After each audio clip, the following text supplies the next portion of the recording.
Hello and welcome to another episode of Marty's Matchbox Makeovers. Well, there's just one thing wrong with that title, because today I'm not doing a Matchbox. For something different, I'm doing a Dinky. A Dinky Rolls Royce, number 150. It's the Silver Wraith. And apparently this was Dinky's first toy model with suspension. Now, I can't vouch as to whether that's true or not. I read it online, but sounds like it could possibly be true. And these models were produced by Dinky from 1959 to 1964. Now, try as I might, I cannot find who sent me this model. I've gone through all my record of packages and I can't find a comment relating to any Dinky Rolls Royce. So I'm kicking myself for that. I should have put more information into my little book. But basically, it was pretty scrappy condition. Almost as if somebody had attempted the makeover and then gave up, because they removed the base by drilling out the rivets and made an attempt to source some new wheels and tyres for it, which were actually not suited for the model, but they were included in the sandwich bag nonetheless. So whoever it was, if you're out there and you recognise this, and it's quite recognisable from its yellow roof, please shoot me a message so I can give you a shout out in the next video. So these are the basic bits that were sent in the sandwich bag. And there was also this, which is I believe, a reproduction or an extremely good original rear bumper. So that's why I think somebody had commenced a rebuild and then given up. Now here's that suspension they're talking about, that rusty plate on the bottom there. You can just see I'm flicking it up with my nail. And it's very, very rudimentary and wasteful of the metal. As you know, or you probably know, most of the suspension plates now are made of plastic or very thin strips of metal, not completely covering the whole base like this one. Still, it is a Rolls Royce, and I guess you would probably want the full-sized suspension rather than the budget version. Looks like somebody's bashed the end of that over. I don't think that's factory formed. It doesn't look very clean, but that's just a guess. Underneath you can see it's a black base. It says it's made in England by Meccano Limited, but really Dinky Toys. So at some stage, I'm sure someone will enlighten me, Meccano became Dinky or vice versa. This is the front grille that was supplied with the model, and if you look very closely it's got an R. Now Rolls Royce I believe is 2 R's, so why there's only one there I don't know. Possibly could be on the real thing. I'll have to check that out. It was held on by this rather large boss, for want of a better word, that fits in this massive hole in the front of the casting. So I'm not too sure what went on the back there, probably a screw or a rivet, but I'm going to glue that in when I finish to keep it in place. I notice that the little effigy, the Spirit of Ecstacy, that is normally on the bonnet or above the grille on the Rolls Royces is missing. Anyway, I've got to make up some paint now to match the two-tone grey. And looking through my selection of paints, first one I grab is silver. I must remember I put all my metallic paints up the top there, but I do it every time. I just glance around, look at the colour of the pots and grab it out of habit. And it's now I'm sitting at the table that I'm thinking I've picked up bloody silver again. So I haven't got so many greys as I thought.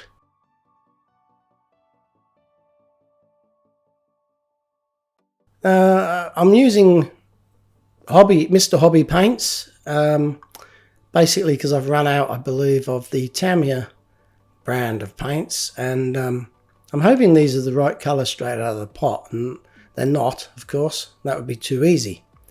The good thing about it is they're water-based, as are the Tamiya acrylics. Here's the chrome silver that I grabbed. I'm just such a fool sometimes. Put the lid back on, put it back on the shelf. See, it looks grey. They should have a silver lid on it. So using what greys I've got, I start blending them and experimenting.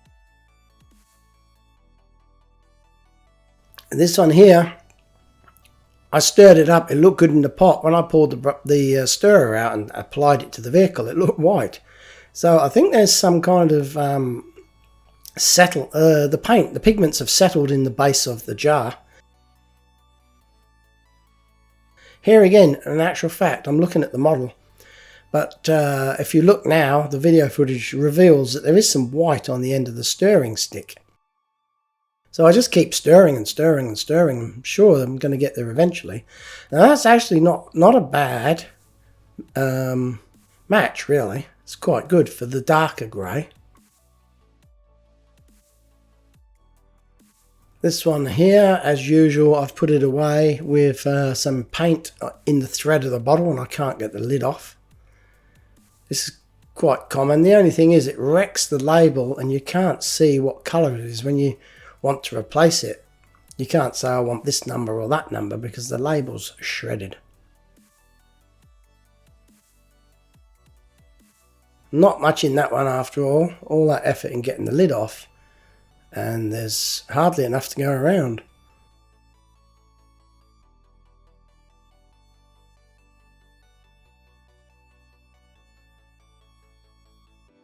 Well, what do you know? Not bad. However, it could do with a little bit of fine tuning. That one's number 61.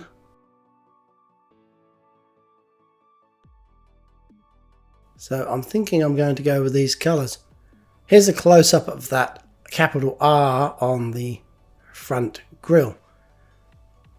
Like I say, I'm pretty sure it should be RR, but this could be early days and Rolls-Royce maybe only put the one R on.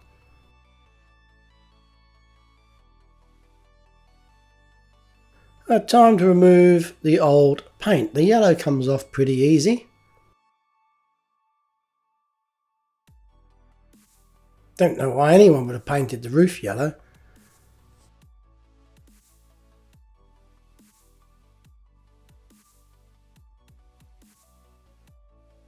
So I'm using the Poly Stripper paint stripper, my favourite product. It's very rapid action.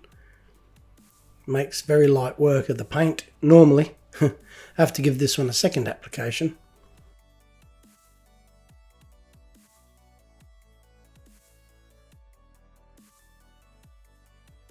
Oh, that looks good, doesn't it? Bit of speeded up time lapse there.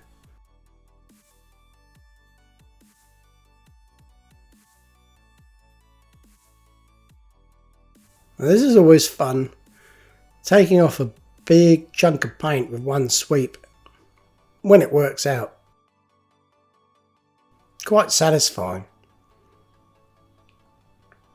Now I am on a septic system, so anything that goes down the sink does not go out into the rivers or into the drains.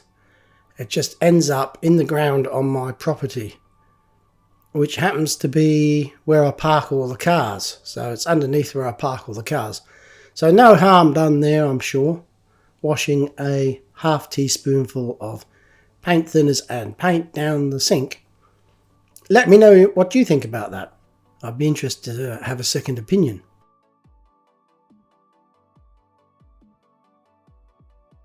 So here's the close-up of the front grille, and you can see that the ornament on the top is missing, which is very annoying.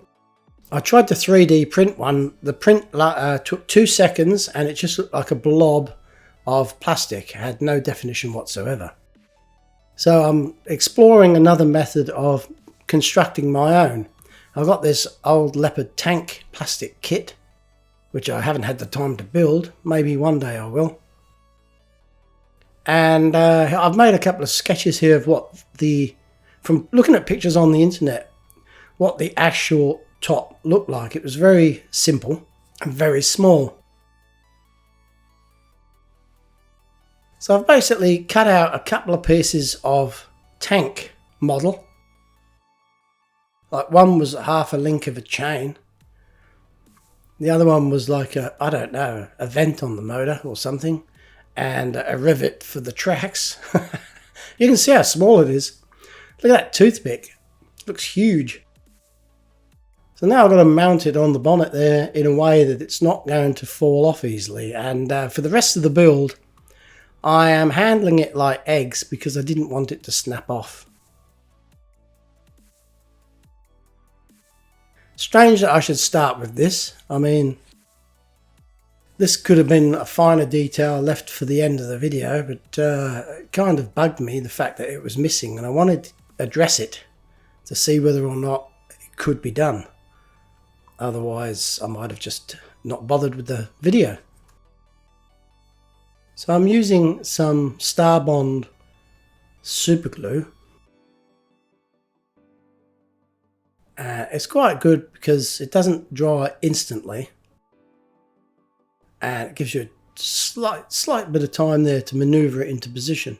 And I use that very thin nozzle for the tube to precisely put a drop of Starbond adhesive around the base of it, and then I hit it with a spray, which is an activator, and it sets instantly with the activator. And that way I could kind of build it up and have a look and work with it without the fear of it falling off. So I gave it a couple of coats of chrome export paint, and I suppose the glue and the paint and all that have kind of going to hold it in position. As long as nobody tries to snap it off, it should stay there for hopefully a number of years. I'm going to remove the axle, and to do this I've exposed the inner section of the end of the axle there so I can grind it off without damaging the wheel. So I'm using the model to shield the grinding disc from damaging the wheel, and it worked quite well. So I'll have to make up some new axles. But that's probably the least of my worries at this stage.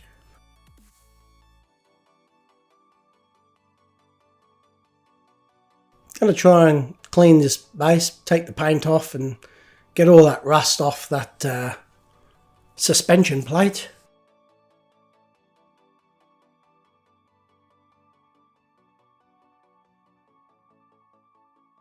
I think my forceps there, the hemostats, are wearing out. They don't seem to grip as well as they used to. Might have to find some way of adjusting them. Maybe bending the arms a little bit more. But this one here was quite fiddly. Didn't really want to grip the thin metal as well as it used to. Now the base looks shocking. It's so much corrosion on there. It looks like it's beyond repair, but nevertheless, I hit it with the drill and the wire brush, and to my amazement, it's actually looking quite good. So I'll spend another 5 or 10 minutes on that.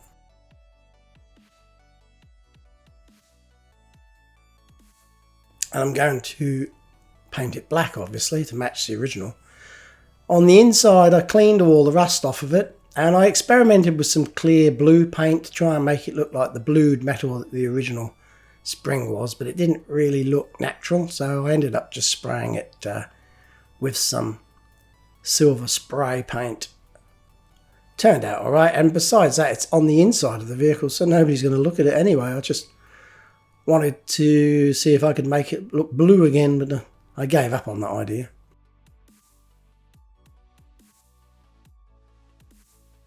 So I've undercoated the model. There's a lot of rough casting area on here. It's like it's an old model, of course. 1959, maybe the technology wasn't at its peak, and some of the casting here is very ordinary. You would not think like a Dinky car would allow this out of the factory if you have a look at that there. Anyway, I'm leaving it on there because I don't see the point of restoring something and then rubbing all these rough edges off and making it look perfect, because there was no such thing in the day as a perfect model. There's always some form of errors on it. I still want to make it look good, but I don't go so far as to make it look pristine and like a modern vehicle. I like the imperfections they add to the character of the model.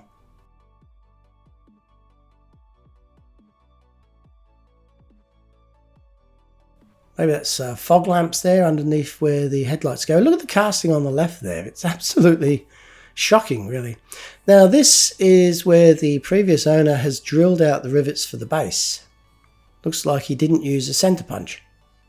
Anyway, moving on, I have chosen this colour from Mr. Hobby. Semi-gloss, but I'm going to gloss it up with some Tamiya varnish at the end, of course, to make it look nice and shiny, just like a real Rolls Royce. And for the darker colour, I've blended 3 colours. All Mr. Hobby. And I added just a touch of blue, just to give it a slight darker grey. I kind of felt it had a blue shade to it, so I added a drop of that blue just to try and match it as well as I could to the original. I'm pretty worried here. I'm running out of paint, and I'm diluting it, obviously make it go a little bit further, but also to let it flow through the airbrush a little bit easier.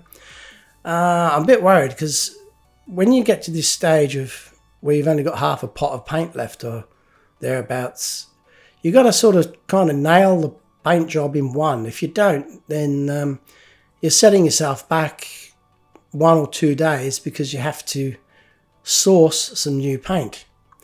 So I'm really quite nervous here that something bad's going to happen, like a piece of fluff or an eyelash or an insect will land on it. Funnily enough, the actual grey colour that I've mixed to match the model is not that different to the undercoat. So I could almost have gotten away with just leaving the undercoat on there and adding varnish, and probably no one would have known that it hadn't been painted.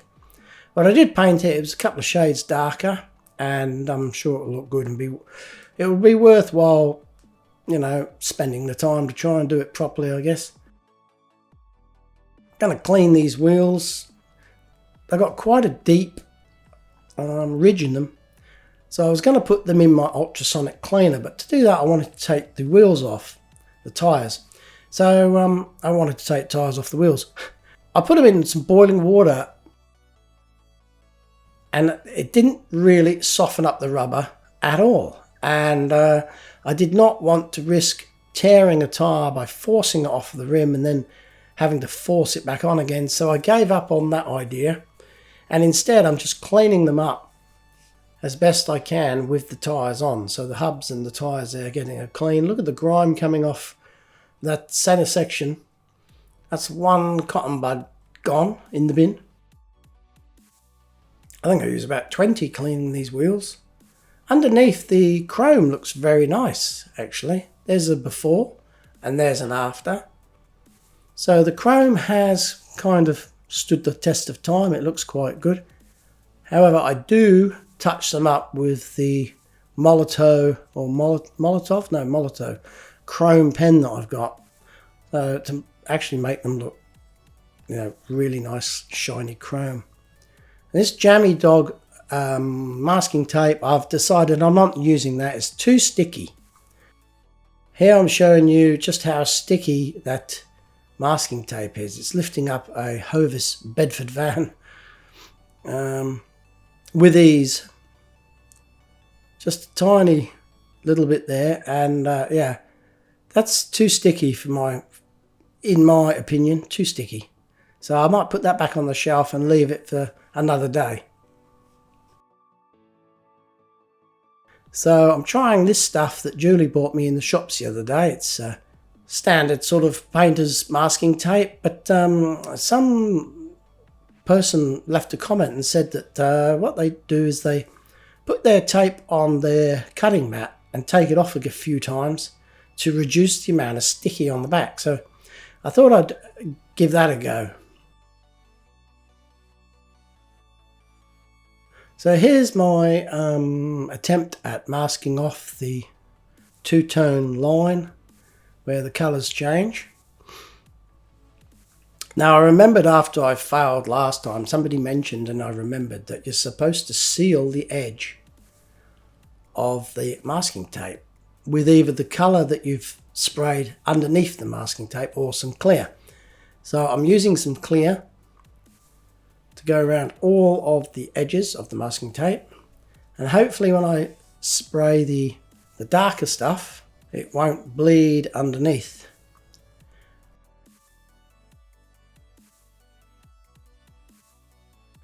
This darker grey colour is so reminiscent of the era that this model came out. You can imagine the real Rolls Royce being painted in this rather dull dark grey with a hint of green in it. It's just the kind of colour you would pick for a prestige vehicle. I had to use 2 magnetic clamps there instead of the 1 because it's a Dinky car and it weighs twice as much at least of a Matchbox. Now what is it, 40 degrees outside, so I am obsessed with drying the paint now because I don't want any mistakes with the masking. So I've put it in a little greenhouse outside in the heat. So whilst we wait for the paint to dry, I thought I might amuse you for a couple of minutes with this little simple magic trick that I bought online. It's quite cool if you haven't seen it before. It's called the sword through the ring. Now here is a sword, it's metal, and there is a metal brass ring there, and it has no cuts or splits in it at all, it's solid. And we have this little hard plastic Perspex box, and it's got a hingeable lid, and it's got a slot in there, keyhole slot with a hole and a slot, and inside there's a little groove into which this ring will fit, and we shut the lid and it is now trapped in the box. Okay, can't get out. I'll place it on there. Now here's the other part of the trick. It's a cover. Basically it's a hollow box with a slot in it, and the sword will travel up and down like that. So I'm now going to put that over the ring and box, excuse me, and I shall be putting the sword through and out the other side. Can you see? There she comes. Now I'm just going to push down like that, and now what have we got? Let's have a look. The sword has miraculously passed down through the box, through the lid of the box, but not only that, it's gone through the ring, and here you can see, if I can pull it out, hang on, the ring is on the sword, and that is what you call amazing. So now the paint is dry, it's time to very gingerly remove the masking tape.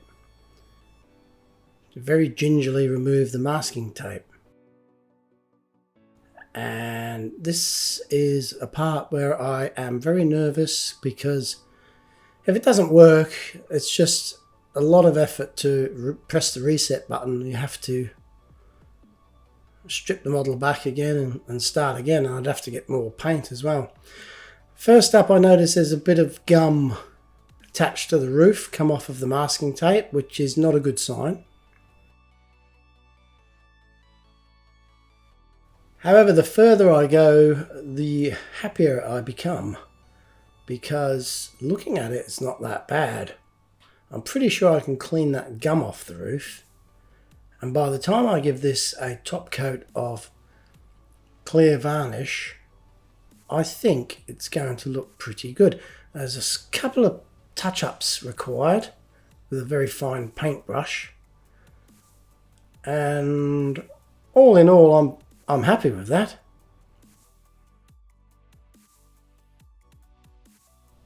This rivet on the underside of the roof that holds the windscreen in looks like it hasn't been touched, which makes me suspect that the original windscreen was broken and somebody just pulled it out as in shattered pieces.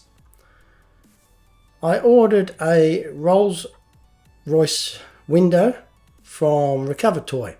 I use them quite a bit for spare parts, and normally their spare parts are brand new. However, on this occasion it was a second-hand part somebody had recovered from a broken and abused model. So I had to give it a bit of a clean because it did show its age. However, it looks authentic, which is not a bad thing. And it can only go in one way. Can you see those grooves that are cast into or moulded into the window? They run into there's channels on the inside. So you can't put it in back to front, is what I'm saying. A little bit of the clear silicone. A little goes a long way. You don't want to use much. You don't want to use it so it squeegees out and is visible at the end.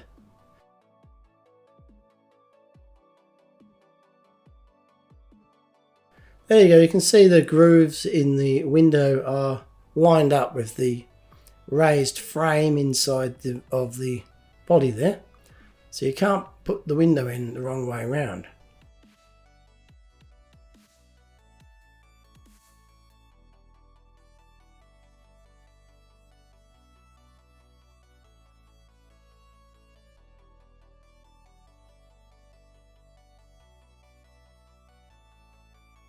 So I'll leave that there to cure.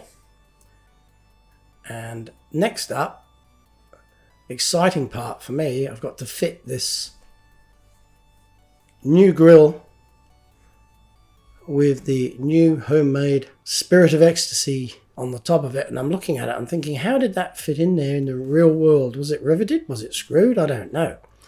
But I'm going to just glue it in there. I'm going to cheat a little bit here. I don't like using glue as a general rule, but sometimes it's perfect for the job, and in this case I think this is the perfect opportunity to use a little bit of araldite around that barrel so it will be concealed within the front hole of the body. Kind of looks not bad. It sits flat. There's no gaping gaps around it. And I just set it aside to cure. It only takes 5 minutes. That rapid araldite's a great thing. I got these 4.2 plain finish high strength blind rivets. Pot rivets to the normal person. I've never heard the term blind rivets before. And they are perfect replacements for the axle. One end is formed into a rounded end, obviously, and the other end here I am just eyeballing it. I've taken the tyre off there in case it puts heat into the wheel and the tyre starts melting.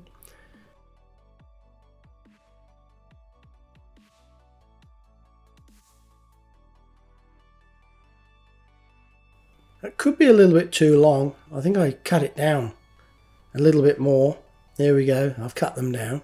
I'm just testing that suspension and showing you how it works. But now I've got to peen the end of the axles over using this ball peen hammer.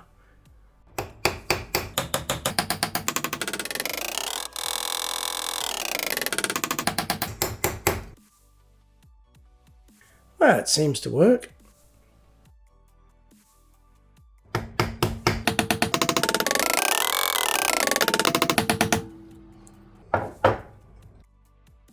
Doesn't look too bad. The idea is to keep the hammer moving at different areas as you're tapping, otherwise you can get a diagonal peen rather than a flat one like that.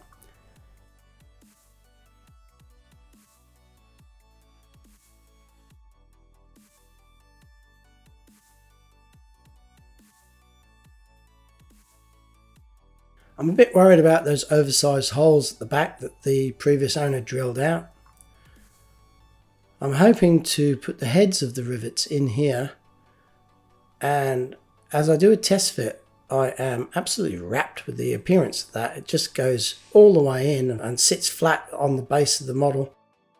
I think it looks great. It looks like the original thing.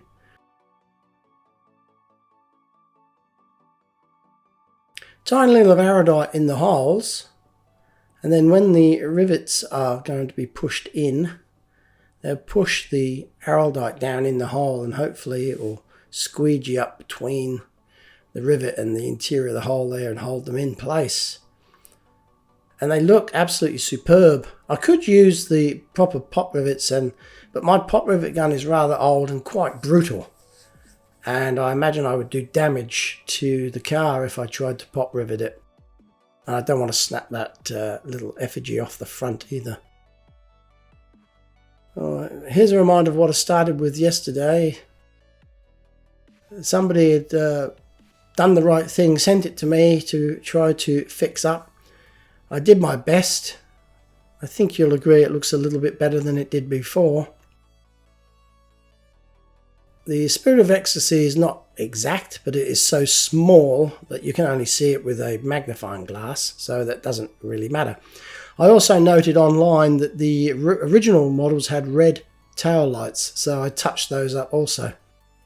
All in all, I'm quite pleased with how this has turned out. It's a really old model and a really old car, and quite grand, and it's going to take pride of place in my cabinet, as it's such a marvellous, majestic looking model, and I think it's fantastic. I apologise it's not a Matchbox, it's a Dinky instead, and I hope you've enjoyed it, and if you have, please like and subscribe as normal, and leave a comment. I read all comments.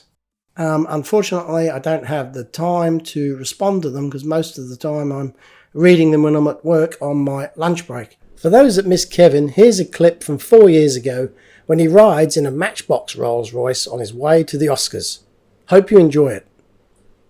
Hello and welcome to this year's MMM Awards ceremony, coming to you live from the Princess Theatre in the beautiful city of Melbourne, Australia.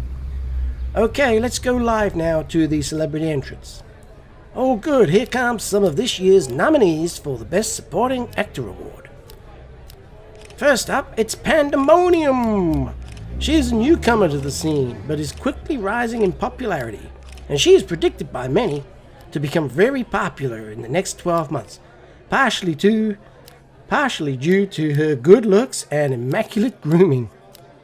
Oh, Marty Matchbox is making an appearance this year. It looks like Marty is dressed down for today's event, but at least he's finally washed his hands by the looks of it.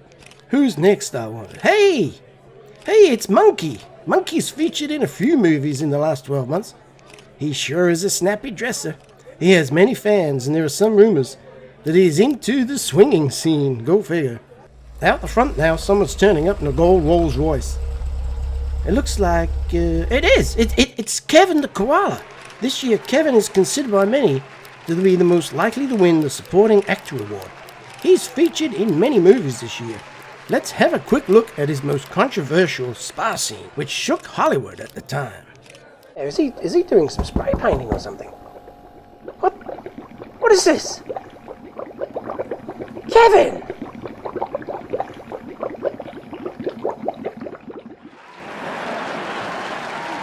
Okay, the results were, and the judges are unanimous in their decision. This year's winner of the MMM Best Supporting Actor Award of 2020 is Kevin! Congratulations to Kevin! Commiserations to the other nominees, all of whom were worthy of an award, but as always, there can only be one true winner. So, let's all show our appreciation for Kevin the Koala. Yay! Go Kevin!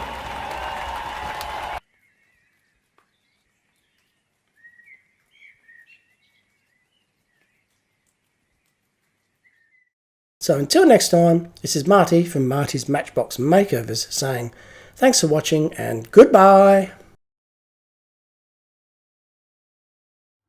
What's this?